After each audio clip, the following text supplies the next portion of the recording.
Hello everyone, आज हम लोग डिस्कस करेंगे फोर्थ सेम के कोर 9 पेपर को। हिस्ट्री ऑनर्स का ये पेपर है, 2021 में आया हुआ है ये। देखिए, पहला जो क्वेश्चन है, who wrote an influential pamphlet, what is the third state. What is third state जो है, ये पैम्पलेट की रचना किसने की है? तो इस पैम्पलेट की रचना इमैनुअल जोसेफ ने किया था, एबे इमैनुअल जोसेफ 1789 में। हु वर द इंसाइक्लोपेडिस्ट, इंसाइक्लोपेडिस्ट कौन थे? तो इंसाइक्लोपेडिस्ट जो थे वो फ्रांस के एक राइटर सोसाइटी थे या लेखकों का एक समूह था जिन्होंने इंसाइक्लोपीडिया के डेवलपमेंट में योगदान दिया था। Next, C number, name the Bourbon monarch on the eve of the French revolution. French revolution के समय बुर्बो वंश का जो शासक था उसका नाम लिखना है, तो आंसर होगा लुई 16वां। Next, what is tithe, tithe क्या है? तो टाइल एक टैक्स लैंड था फ्रांस के तृतीय स्टेट पर। थर्ड स्टेट जो थे फ्रांस के, उन पे भूमि पर जो कर लगाया जाता था वही टाइल है। E number, who wrote the book Wealth of Nation. Wealth of Nation की रचना किसने की है? तो एडम स्मिथ ने। F number question, who took the oath at tennis court. Tennis court में किसने ओथ लिया था? तो टेनिस कोर्ट में थर्ड स्टेट ने लिया था ओथ। ये 1789 की ही घटना है, जब नेशनल असेंबली का गठन हुआ था। स्टेट जनरल की जो बैठक बुलाई गई थी, उससे फिर जो वही स्टेट जनरल की बैठक किस तरह नेशनल असेंबली का रूप धारण कर लेती है, उसी समय ये ओथ लिया गया था। Next, who was Babeuf. Babeuf कौन था? तो बेबिफ फ्रांस का एक प्रसिद्ध विद्वान, क्रांतिकारी से हम कह सकते हैं, रिवोल्यूशनरी, एक जर्नलिस्ट था, और इसने बहुत सारे पत्र पत्रिकाओं का भी संपादन किया था, जिसमें द ट्रिब्यून एक महत्वपूर्ण है। तो द ट्रिब्यून को भी आप लोग ध्यान में रखिएगा कि बेबिफ ने ही द ट्रिब्यून का संपादन किया था। Next, who commanded liberty, how many crimes and committed in thy names, are committed in thy names होगा यहाँ पे। तो ओ स्वतंत्रता, तुम्हारे नाम पर कितने अपराध किए जाते हैं, ये है स्टेटमेंट। तो ये स्टेटमेंट मैरी रोना का है, ठीक है। उन्होंने उनके जो प्रेमी थे उनको फांसी पर चढ़ा दिया गया था। ये लोग जिरोंदिस्त दल से बिलोंग करते थे, तो फांसी पर जब चढ़ा दिया गया था उसी समय उन्होंने ये स्टेटमेंट दिया था। तो मेरी रोना, स्पेलिंग जो इंग्लिश का होता है उसमें लास्ट में आपका ALD भी है, तो लेकिन यहाँ पे वो साइलेंट चला जाएगा। नेक्स्ट, हु कमेंट, अच्छा ये हो गया। I number, in which year did the Peninsular War begin. Peninsular War जो है वो कब शुरू हुआ था? तो पेनिनसुलर वॉर जो है वो 1808 में शुरू हुआ था। ये पेनिनसुलर वॉर जो है ये नेपोलियन के समय का है। 1808 से लगभग 1814 तक ये चला है। नेक्स्ट क्वेश्चन है, who was called the prime minister of Europe. देखिए, ये जो क्वेश्चन है, who was called the prime minister of Europe, इस क्वेश्चन में थोड़ा सा वेरिएशन देखा है। आप लोग भी देखिएगा अगर आप लोगों के पास बुक हो तो, और कमेंट सेक्शन में बताइएगा। तो इसको हम लोग मिटरने का भी ले सकते हैं, लेकिन फिर भी इसको आप लोग थोड़ा सा देखिएगा। नेक्स्ट क्वेश्चन है, how many types of bourgeoisies were in the France in 1789, state their names. कितने तरह के बुर्जुआजी थे फ्रांस में जब 1789 में क्रांति हो रही थी? तो बुर्जुआ वर्ग एक महत्वपूर्ण वर्ग था जिसने फ्रांस की क्रांति में महत्वपूर्ण भूमिका निभाई थी। तो 5-6 टाइप में थे, आप लोग कम से कम 5 का नाम लिख दीजिएगा। जैसे पिटी बुर्जुआइज थे, मिडिल बुर्जुआइज है, ग्रांड बुर्जुआइज है, एंशियंट बुर्जुआइज है, अपर बुर्जुआइज है, और भी बहुत सारे इसमें नाम हैं।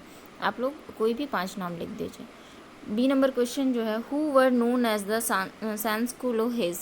सैंसकुलो-हेज के नाम से कौन जाना जाता था? तो सैंसकुलो-हेज जो है ये कॉमन पीपल था, जो फ्रांस का निम्न वर्ग था। 18वीं शताब्दी में उसे फ्रांसीसी निम्न वर्ग के जो आम जनता थी उन्हें कहा जाता था। जैसे जैकोबिन को भी एक समय के लिए सैंसकुलो कहा जाता था। नेक्स्ट क्वेश्चन है, ब्रेड रॉयट कब हुआ है? ब्रेड रॉयट से आप क्या समझते हैं, या ब्रेड रॉयट क्या है? कि फ्रांसीसी क्रांति के समय में ब्रेड रॉयट एक महत्वपूर्ण घटना थी। ये एक बार 88 में जस्ट क्रांति से पहले भी हुआ है और क्रांति के बाद भी हुआ है। 88 के आसपास अकाल आया था, उस समय हुआ है, क्रांति के बाद भी हुई है।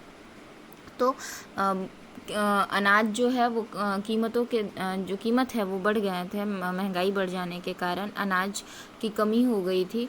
तो उसके लिए जनता ने विद्रोह किया था और पूरी जो भीड़ थी वो राजा और महारानी से डिमांड कर रहे थे कि हमें क्या चाहिए, रोटी चाहिए, ब्रेड चाहिए। तो जो मेरी एंटोनवेट है उसका इस समय एक स्टेटमेंट भी है, अगर आप लोग बुक पढ़े होंगे तो देखे होंगे। उसमें मेरी एंटोनवेट कहती है कि अगर ब्रेड नहीं है तो क्या बात है, केक क्यों नहीं खा लेते हैं लोग। तो देखिए कितना मतलब राजनीतिक रूप से ये लोग अदूरदर्शी थे, या क्या कंडीशन है स्टेट में उसके बारे में रानी को ही नहीं पता है।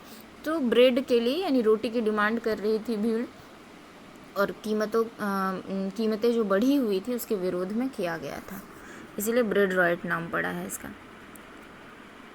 Next question, what is lettre de cachet या लैट्रा द काशे क्या है। तो लैटर द काशे जो है वो एक तरह का वारंट था समझ लीजिए जनता के लिए, जिसमें बिना मुकदमे के ही जनता को गिरफ्तार कर लिया जाता था।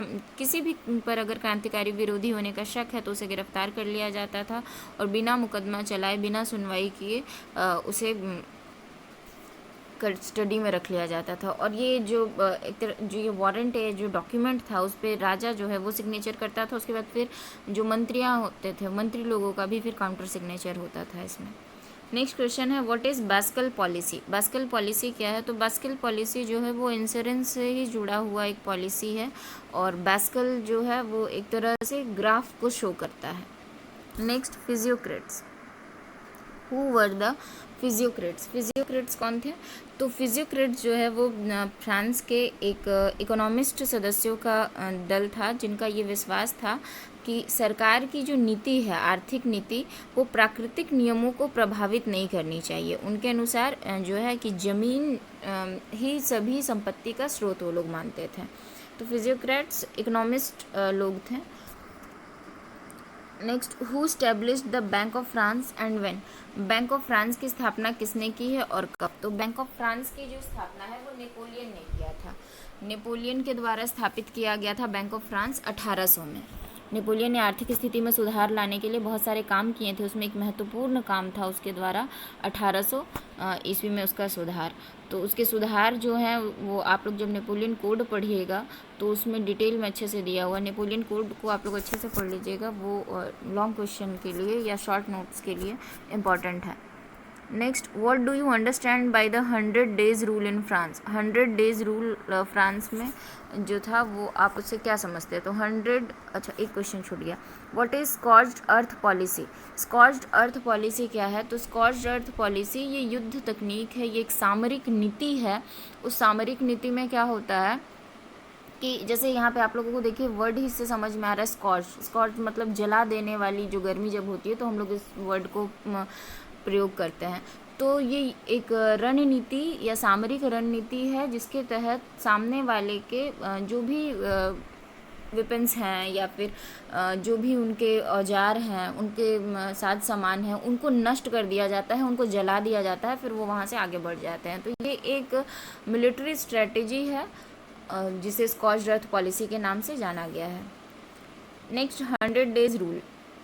What do you understand by the 100 days rule in France. France में 100 डेज रूल के नाम से क्या जाना जाता है। तो 20 मार्च 1815 से लेकर 8 जून 1815 तक के समय को 100 डेज रूल के नाम से जाना गया है, जब नेपोलियन की वापसी होती है कुछ समय के लिए, और उसके बाद फिर 8 जून जो है वहाँ पर फिर लुई 18वां का आना होता है, वो फिर आ जाते हैं।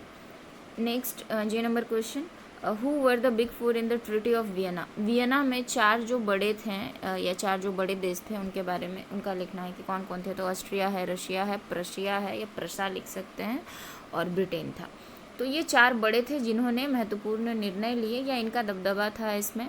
अपोजिशन में तो खैर जिसके खिलाफ बहुत सारी चीज़ें तय की गई थी वो फ्रांस था ही। तो आप लोग इसमें और एक चीज़ ऐड कर सकते हैं कि ऑस्ट्रिया, रशिया और प्रशा और यूके से किसने पर्टिकुलर लीड किया था या पर्टिकुलर नेता कौन थे, उसको भी आप लोग देख लीजिएगा। नेक्स्ट 5 मार्क्स वाले क्वेश्चन पे हम लोग आ जाते हैं। The French Revolution was started and led to the victory in the first phase by the aristocracy. Would you agree with this view of लिवर। लिबर्ग का एक मत है कि जो फ्रेंच रिवॉल्यूशन हुआ था वो शुरू किया गया था और ये विक्ट्री के तरफ गया था फर्स्ट फेज़ में एरिस्टोक्रेसी के द्वारा इसे विक्ट्री मिली या उसके तरफ गया। तो इस मत से आप कहाँ तक सहमत है, इस पे आपको वर्णन करना है। Next, analyse the nature of rain of terror during the French revolution. French revolution के समय में जो आतंक का राज्य था, पर्टिकुलर जो जैकोबिन और जिंदिस्तों के बीच जो मतभेद था या फिर जैकोबिन के द्वारा बहुत सारे लोगों की जो हत्या कर दी गई थी, तो वो पर्टिकुलर टाइम टेरर एज के नाम से जाना जाता है या रेन ऑफ टेरर के नाम से जाना जाता है, उसके बारे में यहाँ पे लिखना है। How did Napoleon get involve in the peninsular war. Peninsular war में नेपोलियन किस तरह से इन्वॉल्व हुआ था, वो किस तरह से इस युद्ध में शामिल हुआ, इसके बारे में यहाँ लिखना है। Napoleon was the child of revolution, discuss in brief. Napoleon जो था वो क्रांति का पुत्र था। ये जो स्टेटमेंट है और उसके जो काम है ये कितने हद तक मैच करते हैं या मैच नहीं करते हैं, इसके बारे में आपको यहाँ पे चर्चा करना है, उसका आलोचना करना है। Next, was the principle honestly applied to all concerned states by the diplomats assembled at Vienna। जब वियना कांग्रेस हुआ था तो वहाँ पर जो भी डिप्लोमेट्स या जो भी विद्वान वहाँ पर रणनीतिकार वहाँ शामिल हुए थे, तो जो वास्तविक मुद्दा था उसके ऊपर ऑनेस्टली प्रिंसिपल के ऊपर डिस्कशन हुआ था कि नहीं, वो आपको यहाँ पर लिखना है। Why did the Metternich system fail. Metternich system जो था, मेटरनिक व्यवस्था जो मेटरनिक ने लागू किया था, वो क्यों फेल कर गया। Next, answer any one of the following question. Why the role of philosopher in the French revolution of 1789 consider as remote and direct. यहाँ पे बोला गया है कि फ्रांस की जो क्रांति हुई है 1789 में, उस क्रांति में फिलोसफर की जो भूमिका है या वहाँ के जो फिलोसफर्स थे या जो वहाँ के विद्वान थे, दार्शनिक हैं, उनके द्वारा इस क्रांति में क्या भूमिका रही है और क्या वो जो भूमिका थी वो इनडायरेक्ट और रिमोट था यानी अप्रत्यक्ष था, ये लिखना है। यानी फिलोसफर्स की जो भूमिका है, किस प्रकार उसने फ्रांस की क्रांति में महत्वपूर्ण योगदान दिया, वो लिखना है। Next, give an account of the Napoleonic reforms. Napoleonic reforms, Napoleon ने जो जो सुधार किए थे, वो जब प्रथम कौंसल के रूप में आया फ्रांस में, तो उसने जो जो सुधार किए थे उसके बारे में यहाँ लिखना है। नेपोलियन कोड के बारे में भी आप यहाँ पे मेंशन करेंगे। नेक्स्ट, राइट एन ऐसे on the historiography of French revolution. French revolution के हिस्टोरियोग्राफी पे लिखना है कि फ्रेंच रिवॉल्यूशन के बारे में जो हमें जानकारी मिलती है, किस किस पुस्तक से मिलती है, कौन किस बुक को लिखा है, उसमें पर्टिकुलर कौन सी बात कही गई है, तो यहाँ पर हिस्टोरियोग्राफी के आपको लिखना है। तो अभी के लिए इतना ही, और सॉरी लेट वीडियो आने के लिए। मैं कोशिश करूँगी कि फिर से 4th सेम का दूसरा नेक्स्ट वीडियो आएगा। अभी के लिए इतना ही।